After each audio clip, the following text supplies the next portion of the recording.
Hello everyone, welcome back to my channel. तो बच्चों, आज हम पढ़ेंगे about management cycle in CBR.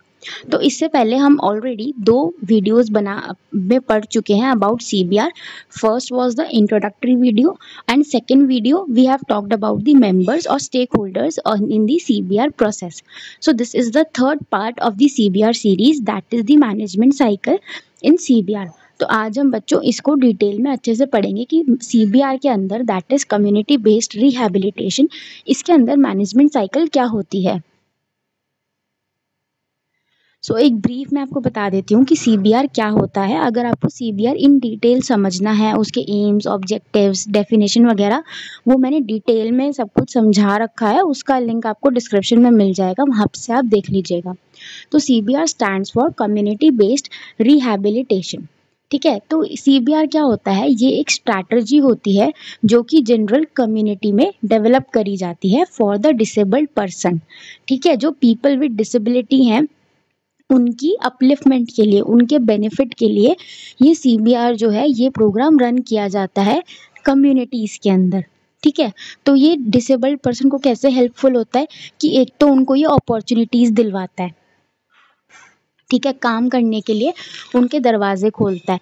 दूसरा क्या होता है, नॉर्मल लोगों के साथ उनका इंटीग्रेशन करवाता है, यानी कि सोशल इंटीग्रेशन में हेल्प करता है। ठीक है, डिसेबल्ड पर्सन की रिहैबिलिटेशन के लिए हेल्पफुल होता है। ठीक है, तो ये कैसे होता है कि जो कम्युनिटी होती है वो सारी आपस में मिल के अपने अपने लेवल पे एफर्ट्स करती हैं फॉर द डिसेबल्ड पर्सन, और इसमें जो डिसेबल्ड पर्सन होता है वो भी खुद के लिए एफर्ट लेता है। तो ये जो डेफिनेशन है, इसमें ये सारी चीज़ें आपको बताई गई हैं। तो ये डेफिनेशन हमें किसने दी थी? आईएलओ, यूनेस्को एंड डब्ल्यूएचओ ने इन 2004।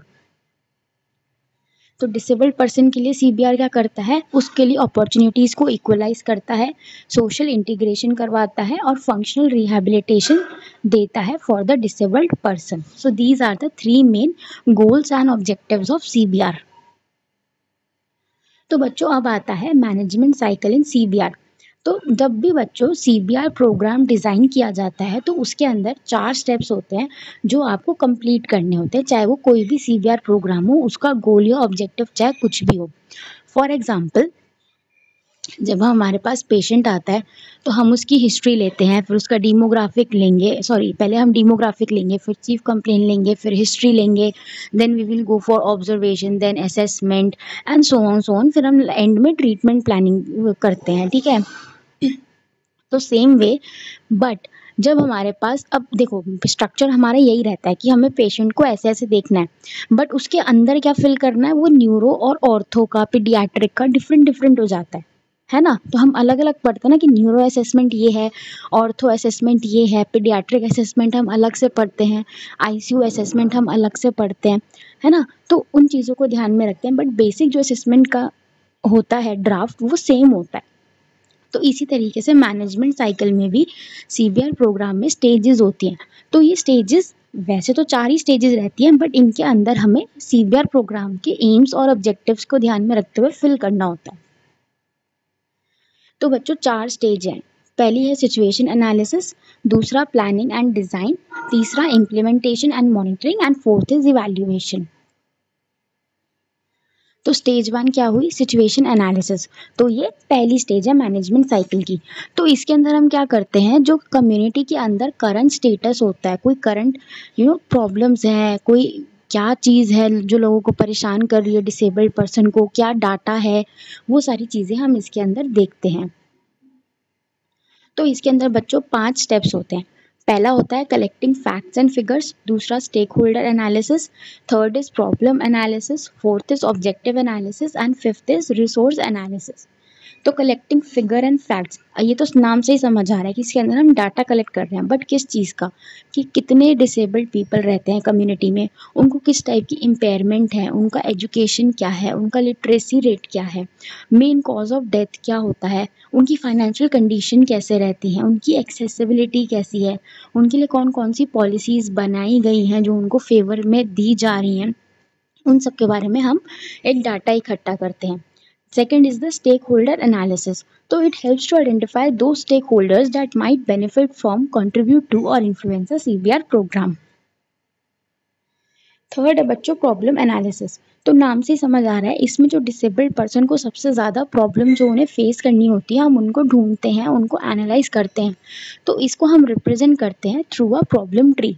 तो प्रॉब्लम ट्री का जो बच्चों कॉन्सेप्ट है उसमें क्या होता है कि हम एक डायग्राम के थ्रू विजुअलाइज करते हैं प्रॉब्लम को ऑफ द डिसेबल्ड पर्सन।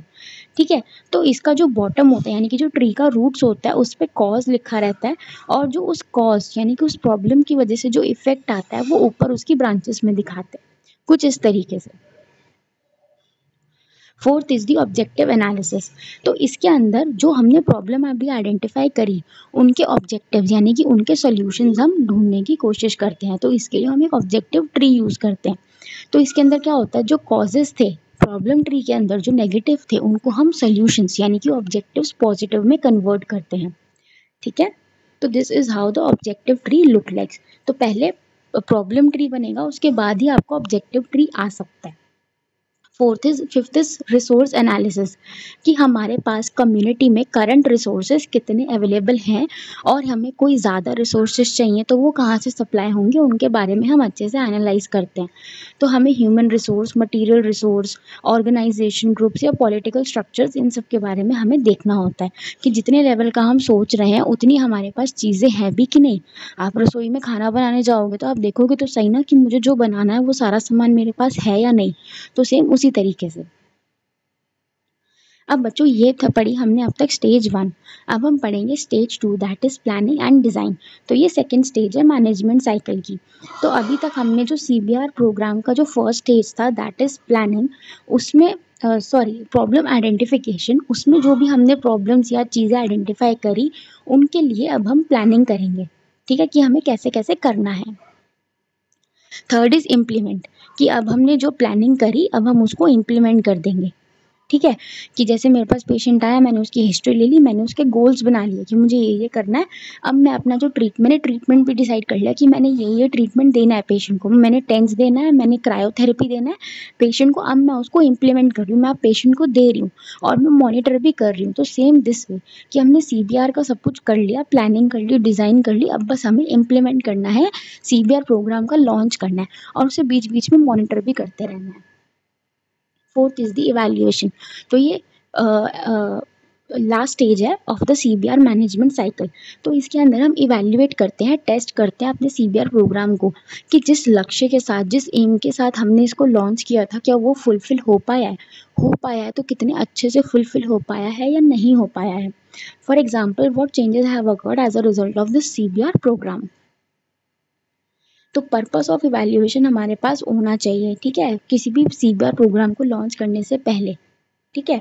तो वो हमें अच्छे से फाइंड आउट करना होता है फिर इवैल्यूएशन के टाइम पे कि जो वो पर्पस था वो सॉल्व हुआ है या नहीं हुआ है।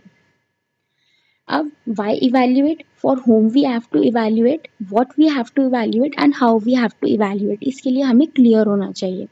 तो हमें क्यों इवैल्यूएट करना है, क्योंकि देखो किसी भी अगर आप काम को करोगे अगर आप उसे इवैल्यूएट नहीं करोगे तो आपको उस काम करने का जो नतीजा है कितना अच्छा हुआ है कितना बुरा हुआ है आप नहीं समझ पाओगे।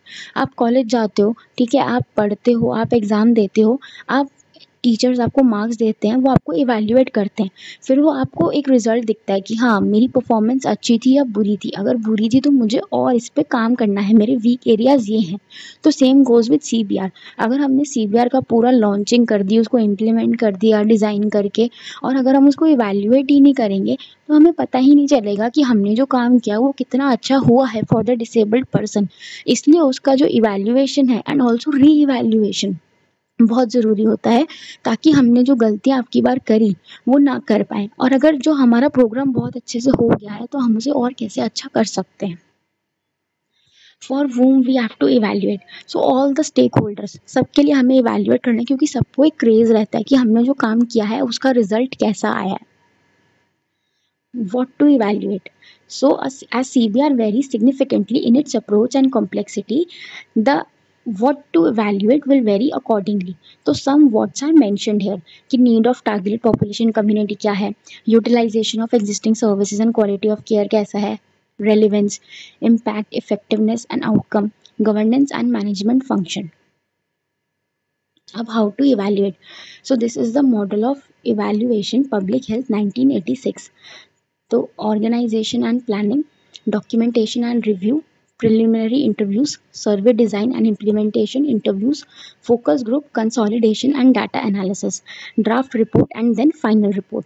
अब एक है 8 stage model of evaluation there, that is focus, then is the formulate question, then design strategy, coordinate plan, collect data, analyze data, report and then reassess. So this is all about the evaluation. If you have any doubt, you can ask me in the comment section or you can mail me. I have mentioned the mail ID in the description box. Also, the two part of this series have already been uploaded and I will link that in the description box so you can go and check that out. Thank you so much.